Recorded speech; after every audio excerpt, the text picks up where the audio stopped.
বাংলাদেশও কিন্তু অনেক সুন্দর। আসলে আমরা যদি দেখতে পারি, আমরা যদি দেখতে চাই, তাহলে বাংলাদেশে অনেক কিছু দেখার আছে এখনো। এবং ধীরে ধীরে বাংলাদেশের টুরিস্ট স্পটগুলো অনেকটা ইন্টারন্যাশনাল মানের হচ্ছে।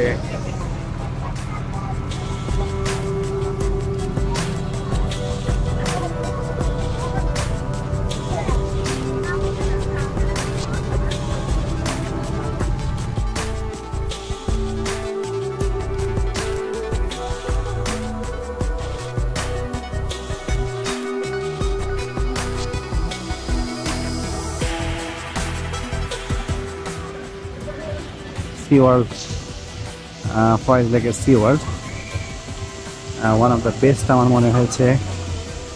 আপনি যারা আসতে চায় সহজে আসতে পারেন চিটাগাংয়ে। আপনি ফয়েজ লেকে ঢুকবেন।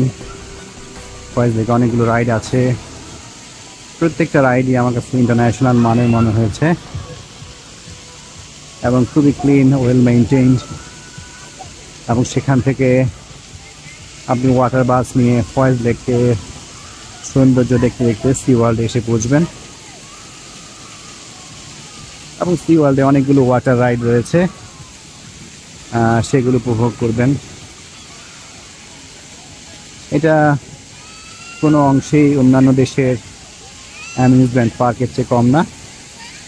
খুবই সুন্দর এবং ওয়েল মেইনটেইনড, এবং কনকর্ড একটা প্রাইভেট কোম্পানি যেহেতু এটা মেইনটেইন করে, তো তারা এটাকে খুব ভালোভাবে মেইনটেইন করছে।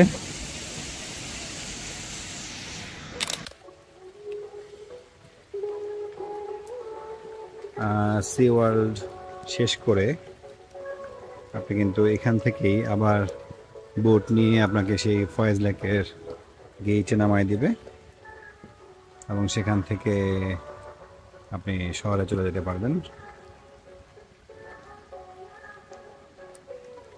ভেরি নাইস এবং very nice arrangement, just international level.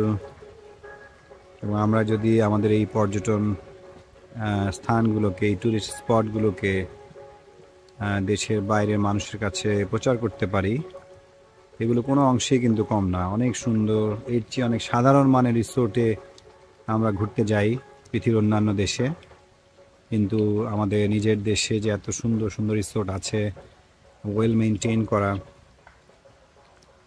আমরা কিন্তু সেগুলো খেয়াল করি না এবং যাই না। এবং আমরা কিন্তু পর্যটকদের আকর্ষণ করতে পারি, বিদেশি পর্যটকদের বিশেষ করে।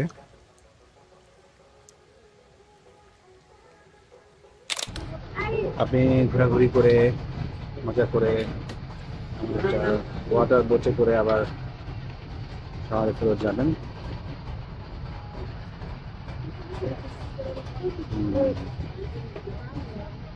ফয়েজ